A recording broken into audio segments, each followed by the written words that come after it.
The year 2100 human civilization is likely to be characterized by advanced technology, sustainable living, and a focus on environmental preservation. With the continued development of artificial intelligence, space exploration, and renewable energy sources, humans will have the capability to live in harmony with the natural world while still pushing the boundaries of scientific discovery.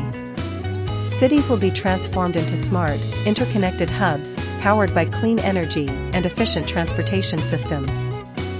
The widespread use of 3D printing and biotechnology will revolutionize medicine, allowing for personalized treatments and organ transplants. Additionally, advancements in virtual reality and augmented reality will change the way people communicate, learn, and entertain themselves. However, this future civilization will also face challenges such as overpopulation, resource scarcity, and the impacts of climate change. It will be crucial for societies to prioritize sustainable practices and global cooperation in order to ensure the longevity and well-being of the human race. Ultimately, the year 2100 human civilization has the potential to be a utopian blend of cutting-edge technology and ecological consciousness, creating a world that is both prosperous and in harmony with the natural environment.